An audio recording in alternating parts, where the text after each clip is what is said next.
Hello, hi, welcome. Hope you're doing well wherever you are in the world. Thanks for clicking, and let's get into it. I'm going to talk about the months I spent reading nothing but Greek myth retellings.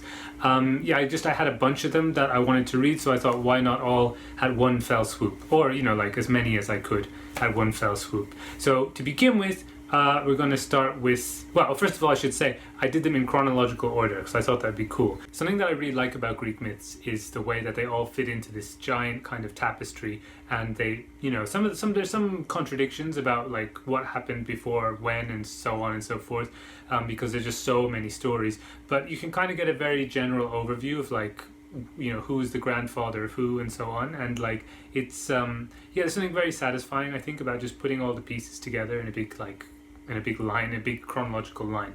So the first one that I had also happens to be the oldest, and that is Oedipus at Colonus by Sophocles.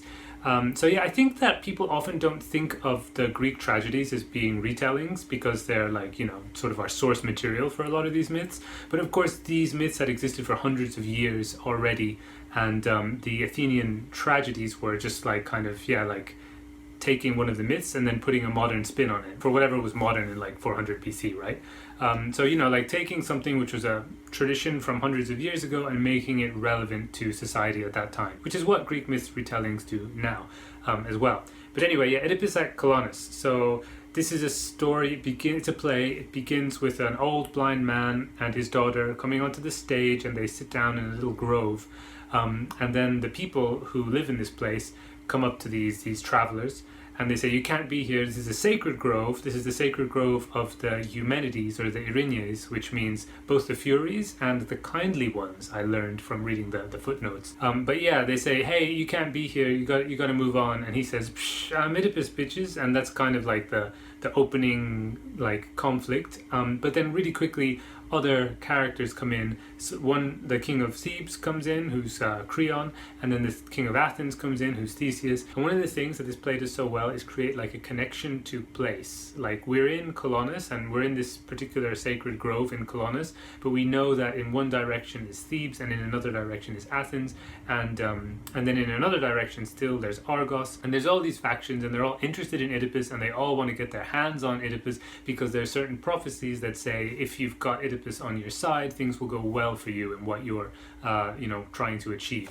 So Oedipus has got this really interesting kind of characterization of someone who's both polluted because of the terrible things he's done, and kind of cursed, and he doesn't even want to touch people because he's worried he's gonna like infect them with his terrible pollution because of his crimes that he didn't mean to commit.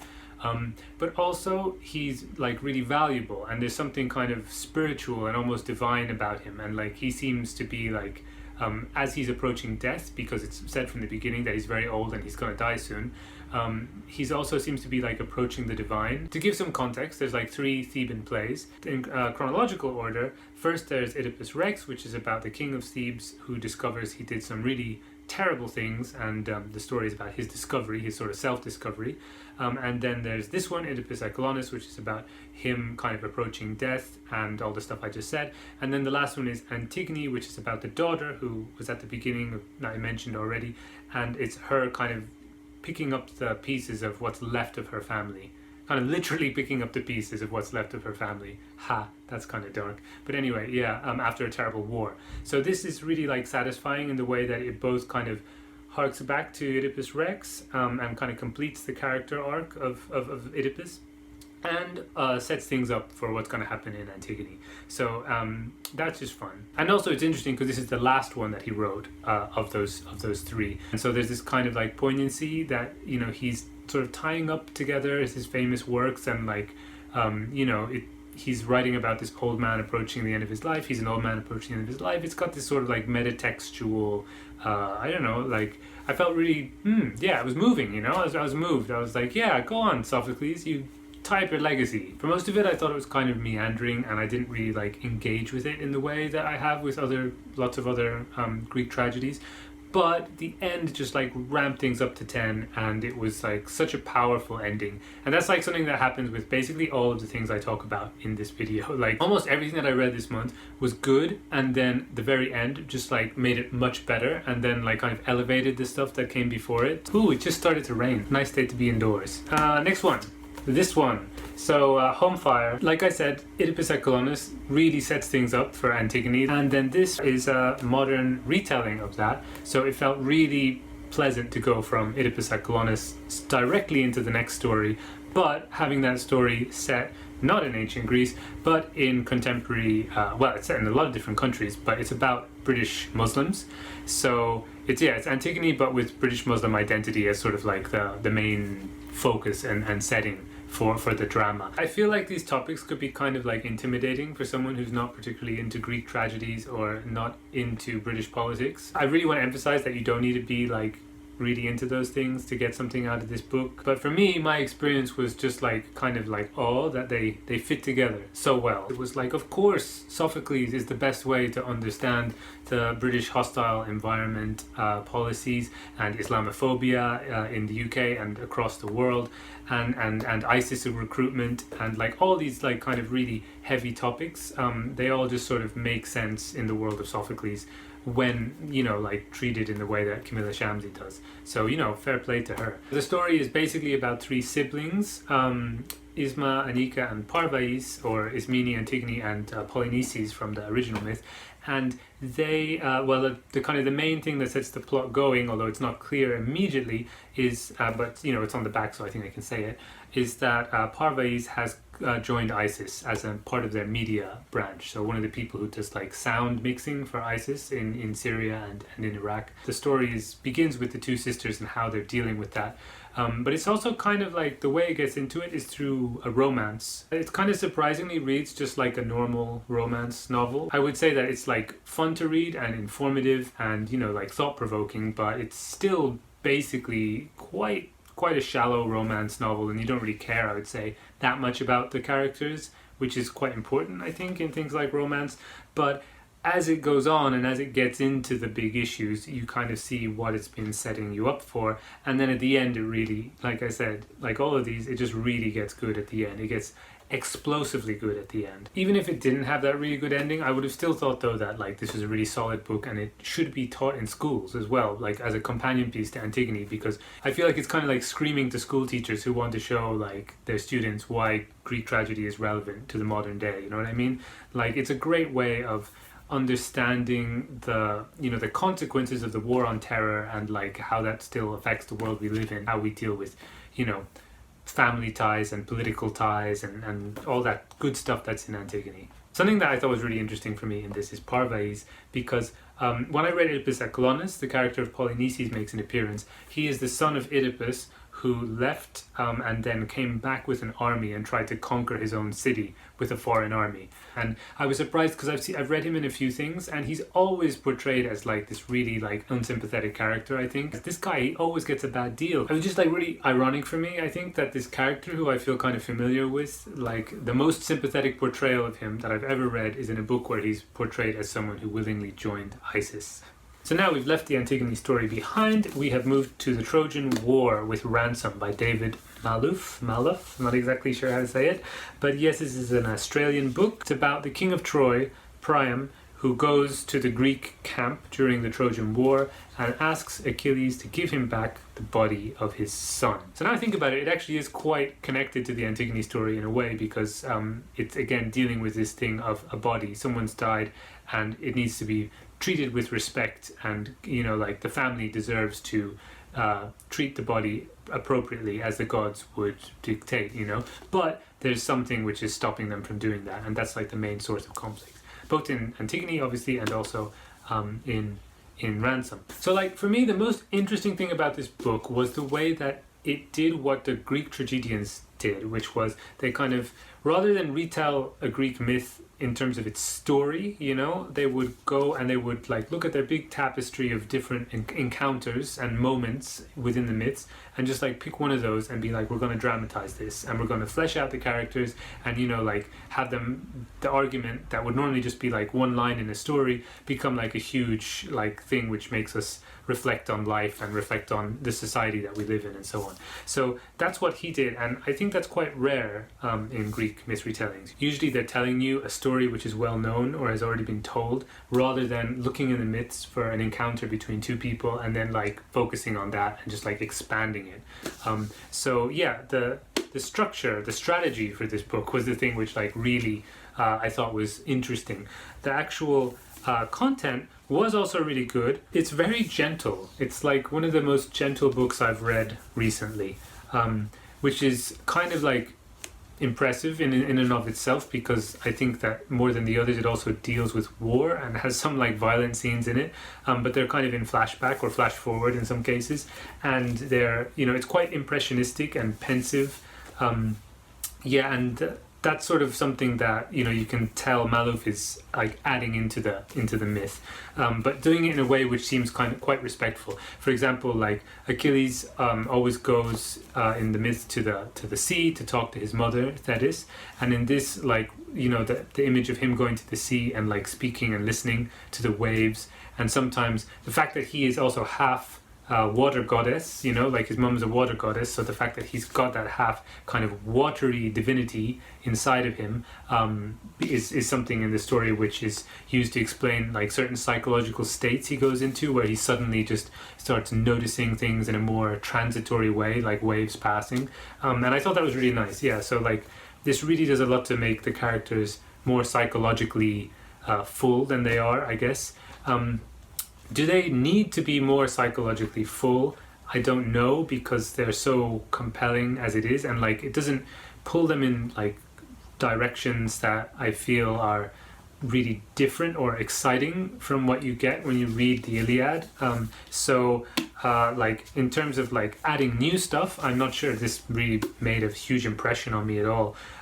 But in terms of just like kind of being reflective and pensive and going into this encounter and like kind of really trying to explore it and get at the sort of kernel of what makes it a great moment in all of Western literature, you know, this king going to the warrior and the warrior having to decide whether or not to give back the dead son. This sort of like overcoming of violence to try and find compassion between people. There's this habit of like focusing on minute details, which sometimes was great because it kind of like made the material world of ancient Greece alive. Other times it was kind of annoying because it was anachronistic. Like they talk about like, I think Sunday or 3 o'clock or something like that, which for me takes me out of the story, because I'm like, they probably wouldn't have those things, right?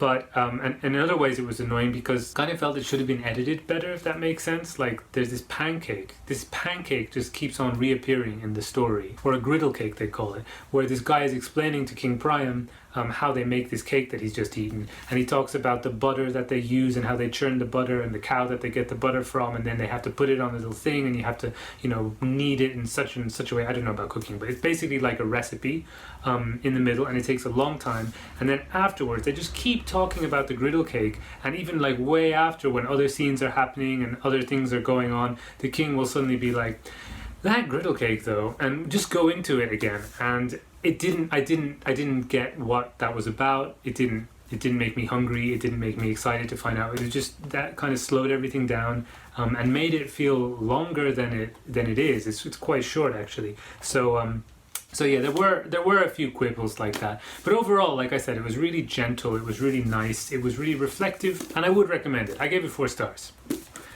Next, we have the Song of Achilles. This book was really intimidating to read. Like I remember when it came out, I don't remember the year, but I remember like seeing it in the shops everywhere, me thinking I should read this, and other people saying, yeah, you should read this. It kind of just built up as one of those books that, you know, it kind of becomes like scary because you're worried you might hate it, and then, you know, like, what's wrong with you? I think maybe because this is the one that like it got so much acclaim and it kind of started this boom of Greek myth retellings, that it also kind of just took on the significance in my psyche.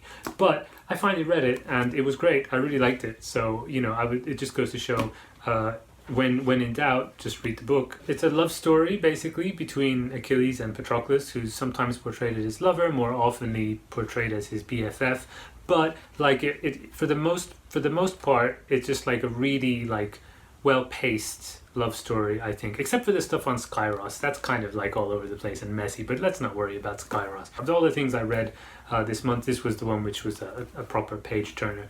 And I was admiring it for that skill, if not like really for the depth of the characters, because it felt like kind of standard, you know what I mean? Like, it felt like as a love story, there's always this formula of the introvert who's pining and yearning after the extrovert. It was only at the end that it suddenly like picked up and became like a proper like thesis, I felt, on the Greek myths, and all the changes that she'd made to the myths made a lot of sense. Like, one of the main ones that you learn from the very beginning is that Thetis, the mother of Achilles, is basically the main antagonist because she doesn't like Patroclus. And at the beginning it's not explained why.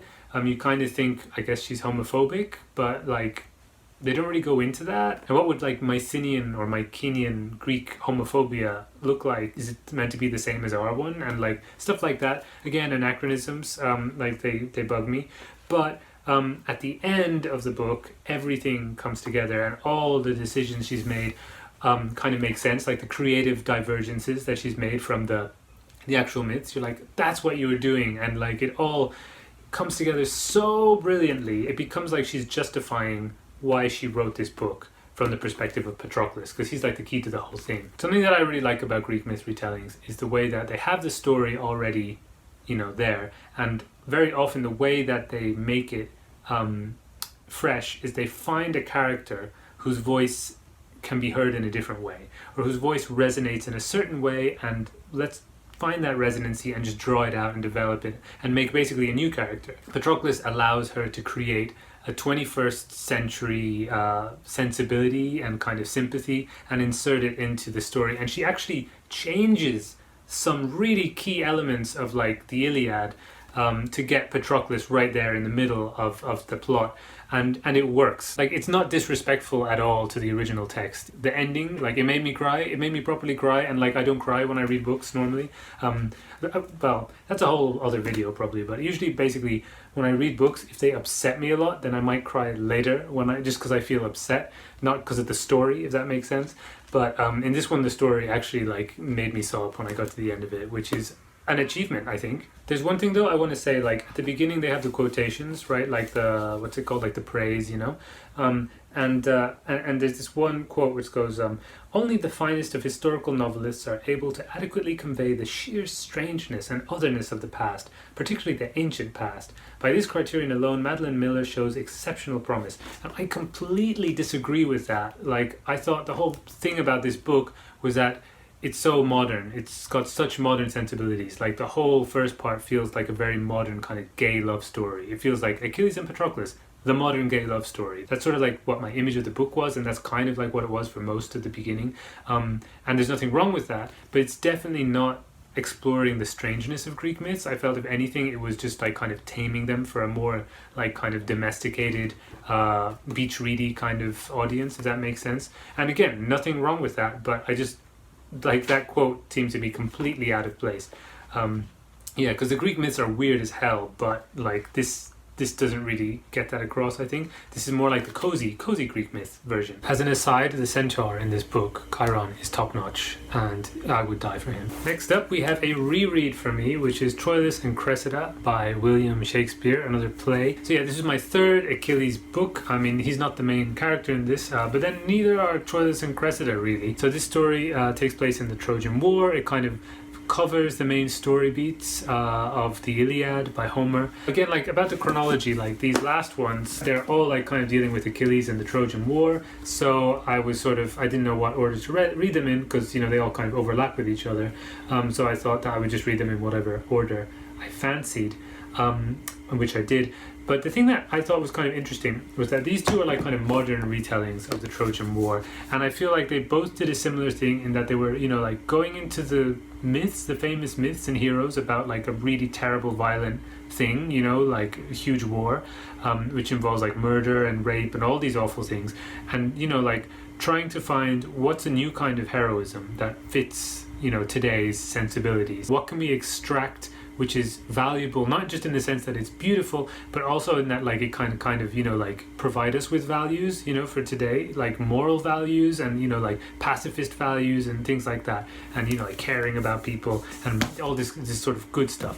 Whereas Shakespeare, when he takes the same Trojan War story, he's just like, nah, it's all horrible, it's awful. This is like a really like vicious and funny play, because it takes all the sort of the great heroes of the time, and rather than try and rescue some sort of heroism or like kind of find something new in them, he just shows them to be horrible like thugs basically.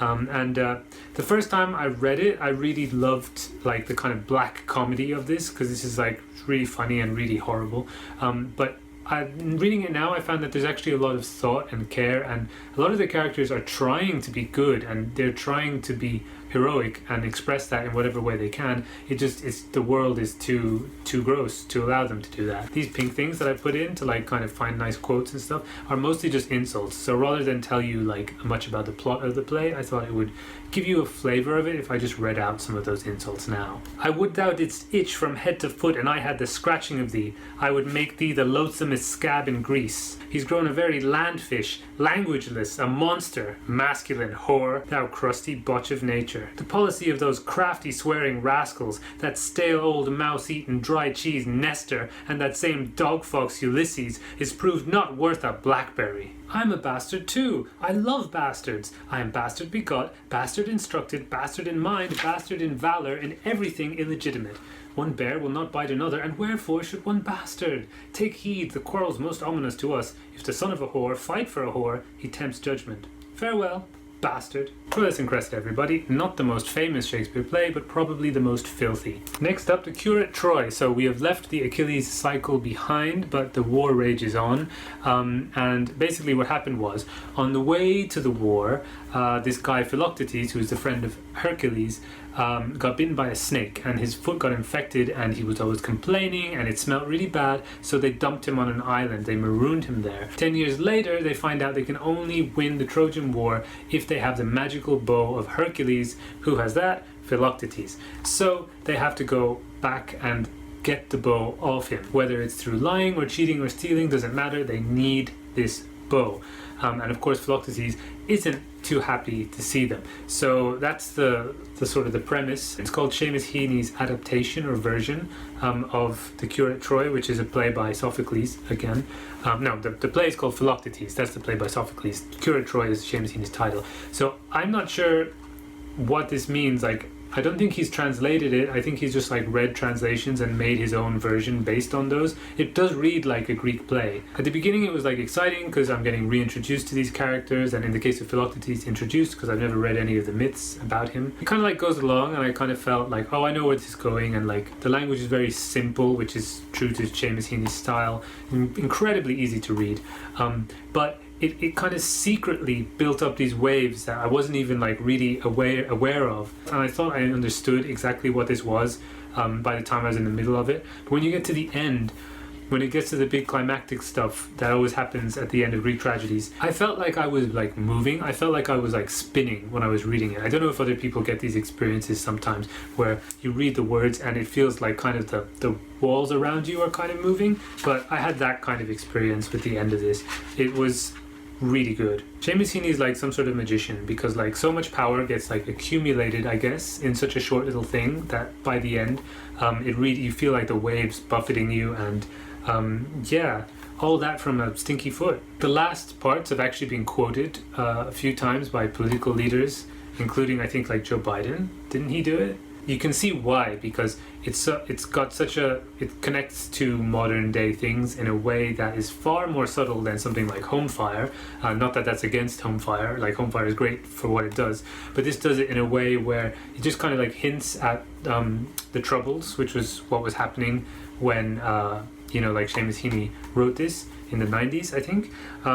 And also the characters, like, they've got Irish speech patterns, so like when I was reading it, they felt like Irish ancient Greeks, which was very nice, and like, but also kind of connects it in a way back to modern times. But yeah, like, what was I saying? Yeah, like, the political leaders like the ending because it offers like kind of hope for getting out of violent conflict. And like, it's not a spoiler really to say because it's been quoted so many times, so I knew the quotes, but if you don't read the whole play, you don't get like kind of the accumulative effect, and it really only works, the power only works if you read the whole thing, I think. At least it did for me. We are on to the last story, which is Circe, and no, not that Circe, but rather the one that's in this book by Julio Cortázar. This is a story set in 1920s Argentina about Delia and Mario. Delia has had two boyfriends who both died.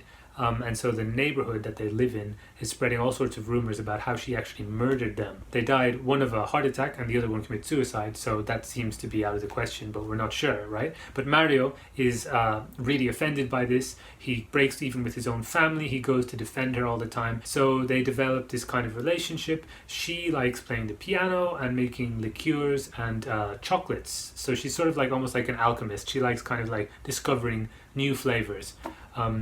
Whereas her family is very drab and seems to be almost the opposite of her. And Mario just really likes her company, and so he's always over there at her house. And the story has this sense of unease, which gets escalated as it goes on, where you're trying to figure out what is the relationship between Circe, the title, and this story. For those who don't know, Circe is the sea witch or sorceress that Odysseus and his crew meets when they're on their way back from the Trojan War. Circe is like the OG femme fatale. She's this beautiful woman. She invites you into her house. She gives you food. She, is a perfect host. And then when you're very happy, she takes out her wand and turns you into swine. There's also all these animals around which are all tame, like lions and boars and stuff, but they're all tame. And it kind of begs the question of like if they're actually people. I was really glad that I could read a story which wasn't like so much a retelling as using a myth to create like a kind of reference, like an outline or a structure upon which you can tell a new story, and which makes us see the story in a certain way and makes us try and read the story in a certain way. Like we're wondering, is Delia Circe, or is she a type of Circe, or there's little hints, like there's her relationship with animals around her and so on. But then Circe might not be her, it might be something else. It might be some darker thing in the neighborhood itself. We're not exactly sure, and that's like the fun of the story. The unease kind of keeps mounting in a way that's really visceral and reminded me weirdly of Yoko Ogawa, like quite mundane things, but you've got this sense that something awful is going to happen or has already happened or is happening like just off the page. And I really like that, and when I finished it, I wanted to read it again instantly. So that is everything. These are all the books I read for April. I had a great time doing this Greek myth retelling month. I would do it again in a heartbeat with a different set of Greek myth retellings. Please tell me your favorite Greek myths down below in the comments, or and your favorite Greek myth or anything at all. Thanks for watching, and I'll see you in the next video. Bye bye.